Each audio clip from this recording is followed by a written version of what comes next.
Solicitors blowing up deals. It happens. Perfectly good property, perfectly good buyer, perfectly good seller, perfectly good real estate agent, and boom! So we're going to talk about how to avoid solicitors blowing up deals. Stay tuned.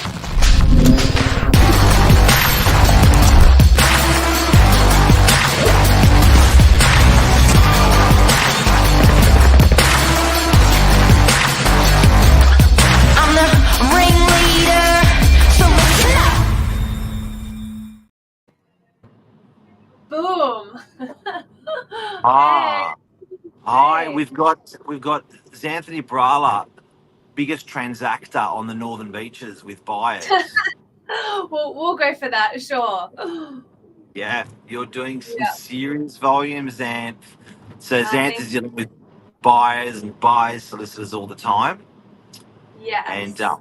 And I'm Mark Novak, real estate agent of over 30 years on the northern beaches of Sydney. So we're going to share our experience with lawyers today. What do you reckon, Xanth? Do you know what? I think that this is something that is just a massive oversight to any kind of buyer in particular, especially a first home buyer that just wants to find someone on the cheap. Look, cheap solicitor, cheap conveyancer can equal cheap service, and it can really F up your deal. And before we go any further, we'd like to acknowledge this happens in real estate agents. It happens with mortgage brokers. It happens in all industries. But if we can educate you today on particularly on solicitors, we're not having a dig at them or the industry. But if we can educate you on how to choose a good one, it's more likely you're going to get a good deal. Absolutely. So we're not dissing anybody's career, anybody's level of service. It's just you need to find the right solicitor, the right broker, the right anything to best suit your needs effectively.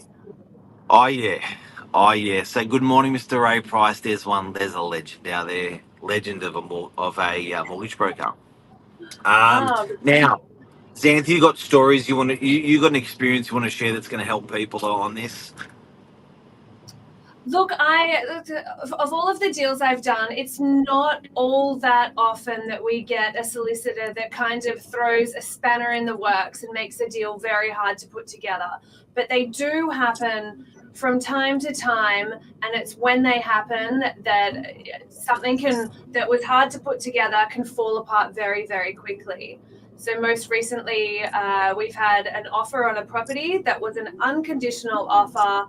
Contract amendments had started going through to the seller's solicitor, and the responses that came through were just very subpar, below average, and just basically every question or query was rely on your own inquiry. Just a lazy effort into really helping substantiate the property and giving the purchaser as much insight into the contract as possible. So to give you a working example on one of those responses, and because when you've gone back to your vendor and you've explained, look, I think we're just blowing up this purchaser, the vendor's like, yeah, but my lawyer's a good lawyer. It's like, yeah, can I give you a working example? And he goes, and for it's what? So, okay, well, what are the inclusions?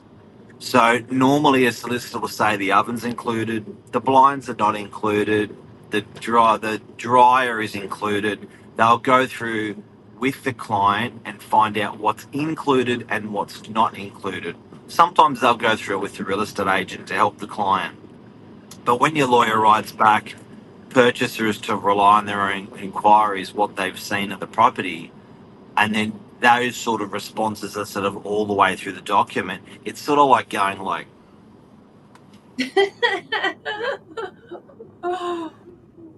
and then as a buyer, you're going, well, are the sellers serious about selling?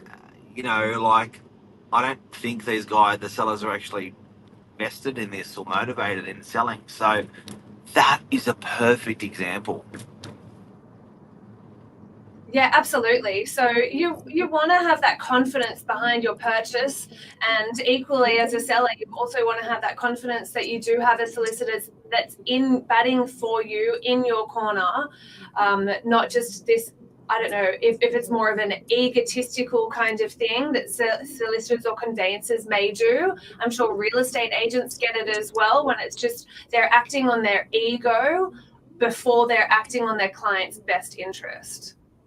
And you know what? Sometimes between lawyers, because they're always dealing with each other, sometimes I find there's a little bit of a cockfight. And it's not particularly it's not for that property, but it's almost like a legacy cockfight. I used to see it a lot more between local solicitors and solicitors in the city, the big city firms. They used to sort of push around the little guys that were in the burbs. It's changed a bit. But another working example, guys and girls, on why, if you've just tuned in, we're saying why you should have a great lawyer in the deal. We had a deal where we did a lot of transactions, upwards of 50 transactions in one building. So the buyers were actually getting very, very good value on these apartments, residential apartments, really good value. They were getting a bargain. The purchasers knew it. Now, when they took that deal to their lawyer got into the royal cockfight that we're talking about, and they said they looked at the contract and they came back with 30 changes, and then it started. But where I knew there was something wrong was there's traditional clause where they say there's a 5% variance. You can change your floor plan by 5% bigger or 5% smaller when you're buying off the plan. And this lawyer said, not good enough. And I'm like, that's weird. And he said, I want 2%. And then I'm thinking, dude, we've just exchanged 50 contracts and no one had a problem with 5%. Why you got a problem with 5%? And then the vendor's lawyer, the seller's lawyer, came back and said, look, we don't want to look like we're a stick in the mud. Let's make it 4. And I was like, that's generous. That's generous. And then there was all these other clauses behind that you could just, I'm just reading and thinking, this is weird, because we've exchanged 50 of these contracts with 50 different lawyers with 50 different buyers. And the buyers are turning around to me saying, these particular buyers going, look, we don't want to lose this property. But we don't want to get into something legally that is stupid either. So in that circumstance, we got a second opinion with a second set of lawyers, and it just sailed through. So it was very obvious once they sort of had it explained to them better. What's Ray got to say? That it happens in all industries. True, the egotistical, the cockfight that we're kind of speaking about. Pouring cold water on it to dampen the deal. Luke Maroney loves egos. In the way of putting a deal together, for sure. And this is across all industries, not just real estate. So for sure, when it comes to your solicitor, make sure you've got someone there batting in your corner that is, that is reputable, has done a lot of deals together or in this industry, and that's not just, I don't know, how would you explain it? I don't want to diss anybody and make them sound really bad, but most recently, I often think, Xanth, that the solicitors aren't given the proper information from their clients. They just whacked a contract on a table and with thousands of words, and then they go through and look at it. But I think sometimes the client's failing because they're not sitting and explaining how it got to this.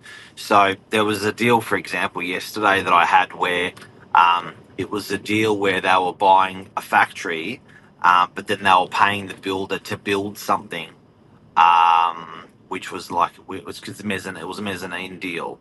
So the builder said, look, mate, I'll just do it for you at cost price, and the value to the client was 5 times the cost price of what he was building.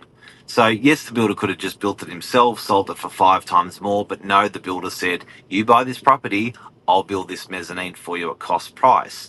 Now, when it got into the lawyer's hands as a working example, the lawyer said, my client's got to get 3 quotes on this mezzanine. And it's like, dude, you can see that all the other ones are selling for 5 times the price, and the builder's building it at cost price, because we're selling these measures at 9,000 meters squared, and they're building it for 1,500 meters squared. It's a quarter of the Massive. price. But Yeah. I can see from the solicitor's point of view, you say, oh, mate, you just get 3 quotes on any building project that comes across my desk, and then the solicitors, the vendor, the person selling is going, mate, just to tell the guy not to worry about the whole deal. I was doing the guy a favour. It was lost in translation. Yeah.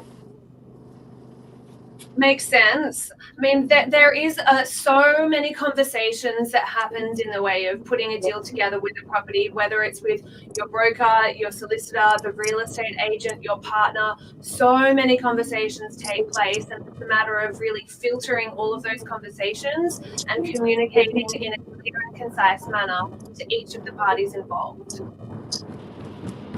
And I think that's what kind of can underpin putting a deal together, just that level of communication. And when that starts to fail, falter, and wobble, that's when everything else can start to crumble. And it's just kind of hard to get back to a really good place after that once it becomes really wobbly. Just good old-fashioned communication, guys and girls. Make sure it's there. And Zan, thanks for talking with us about the cockfight. It's really surfacing something that we deal with on a irregular basis, but it does come up.